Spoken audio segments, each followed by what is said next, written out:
ദാരുണമായി മരണമടഞ്ഞ auto driver നൌഷാദിന്റെ കുടുംബത്തിന് സഹായവുമായി ആടുപുലിയാട്ടം എന്ന ചിത്രത്തിന്റെ അണിയറ പ്രവർത്തകർ. നൌഷാദിന്റെ കുടുംബത്തിന് 50,001 രൂപയുടെ ചെക്ക് നടൻ ജയറാം ഇന്ന് വൈകിട്ട് പാലായിൽ വെച്ച് കൈമാറും.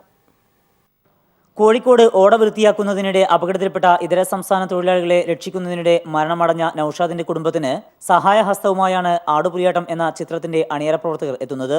നിർമ്മാതാക്കളായ ഹസീബ് ഹനീഫ്, നൌഷാദ് ആലത്തൂർ, സംവിധായകൻ കണ്ണൻ താമരക്കുളം, സണ്ണി സിൽക്സ് ഉടമ സണ്ണി എന്നിവർ ചേർന്ന് നൌഷാദിന്റെ കുടുംബത്തിന് 50,001 രൂപ നൽകും. പീപ്പിൾ ടിവിയുടെ ക്യാമ്പയിനാണ് പുണ്യപ്രവർത്തനത്തിന് പ്രചോദനമായതെന്ന് ഹസീബ് ഹനീഫ് പറഞ്ഞു.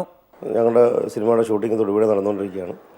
അപ്പോൾ ഇവിടെയുള്ള തൊഴിലാളികളും ഞങ്ങളുടെ കൂടെ സഹകരിക്കുന്ന സഹപ്രവർത്തകർക്കും എല്ലാം ഈ കുടുംബത്തിനെ സഹായിക്കണമെന്നൊരു തോന്നലുണ്ടായി. ഈ ആടുപുലിയാട്ടം എന്ന് പറഞ്ഞ സിനിമയുടെ വർക്ക് ചെയ്യുന്ന എല്ലാവരും ചേർന്ന്, പിന്നെ സണ്ണി ഞങ്ങളുടെ കൂടെ ഇതിൻ്റെ ഒരു ഭാഗമാണ്.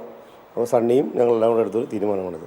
അപ്പം കരൾ പീപ്പിളിലൂടെ ഇതറിഞ്ഞ് അതിനൊരു സഹായം ഇദ്ദേഹത്തിന് കൊടുക്കാൻ ഞങ്ങൾ തീരുമാനിക്കുകയുണ്ടായി. ഇന്ന് വൈകിട്ട് പാലാക്കടുത്ത രാമപുരത്തെ ഷൂട്ടിംഗ് ലൊക്കേഷനിൽ വെച്ച് നടൻ ജയറാം ചെക്ക് കൈമാറും. കോട്ടയം ജില്ലാ കളക്ടർ CU ജോസ് മുഖാന്തരമാണ് ചെക്ക് കൈമാറുക. News bureau, Idukki.